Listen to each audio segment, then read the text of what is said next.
Assalamualaikum warahmatullahi wabarakatuh. Kenalkan, nama saya Diva Evindra. NIM saya 2033854 dari Prodi Teknik Mesin IMK. Kali ini saya akan mempresentasikan prinsip kerja lemari pendingin atau freezer. Kebutuhan akan pendingin yang mana digunakan untuk mengawetkan makanan ataupun untuk keperluan menyimpan bahan-bahan kimia mendorong terciptanya freezer. Pada dasarnya, prinsip kerja dari freezer adalah memanfaatkan sifat dari gas freon yang suhunya akan menjadi rendah bila tekanannya juga rendah.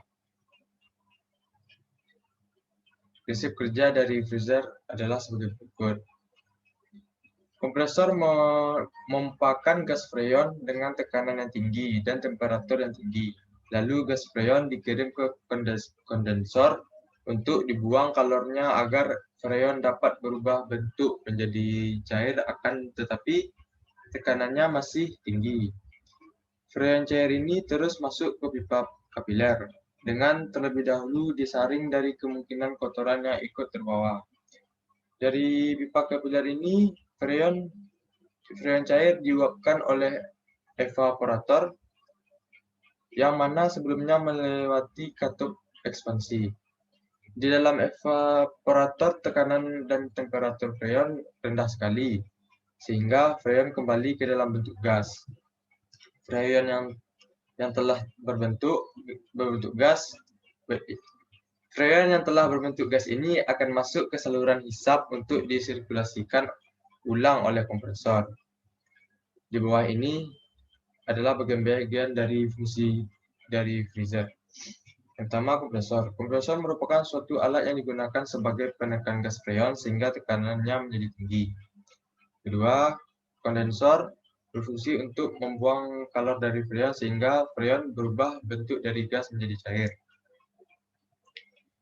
Filter berfungsi untuk menyaring freon dari kemungkinan kotoran yang ikut terbawa freon. Selanjutnya, pipa kapiler berfungsi untuk menghasilkan tekanan yang tinggi ketika freon berbentuk cair. Expanding valve berfungsi untuk mengatur banyaknya freon yang masuk ke evaporator. Selanjutnya, evaporator merupakan tempat penguapan freon cair menjadi gas sehingga temperatur freon menjadi rendah. Selanjutnya, termostat berfungsi untuk mengatur temperatur dari freezer. Yang terakhir, akumulator berfungsi untuk menampung bahan pendingin cair. Selanjutnya jenis kulkas, jenis non-freezer. Lemari es di rumah kita digolongkan non-freezer apabila bagian di dalam lemari es tidak hanya evaporator.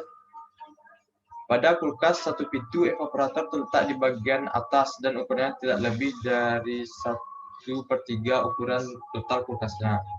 Pada kulkas dua pintu, dan seterusnya, evaporator tersendiri dan ukurannya lebih besar dibandingkan evaporator kulkas satu pintu.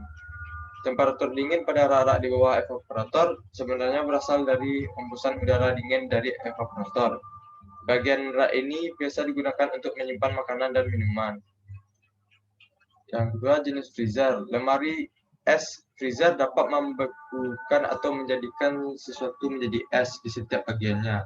Biasanya lemari es jenis ini digunakan untuk kegiatan wirausaha seperti penjual es batu atau es lilin. Tidak seperti kulkas biasanya, kulkas freezer memiliki evaporator di setiap raknya.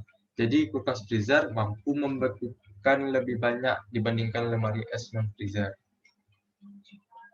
Jenis door glass refrigerator.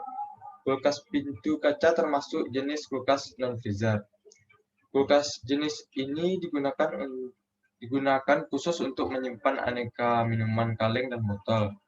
Dengan pintu terbuat dari kaca, memungkinkan minuman yang berada di dalam terlihat dari luar. Temperatur yang dihasilkan oleh kulkas pintu kaca berkisar antara 10 derajat sampai 16 derajat Celcius. Kulkas ini tidak membekukan minuman yang ada di dalamnya, tetapi hanya mendinginkan atau menyegarkan. Sekian dari saya. Jika ada kesalahan dari presentasi saya mohon maaf. Wabillahi taufiq wal hidayah. Assalamualaikum warahmatullahi wabarakatuh.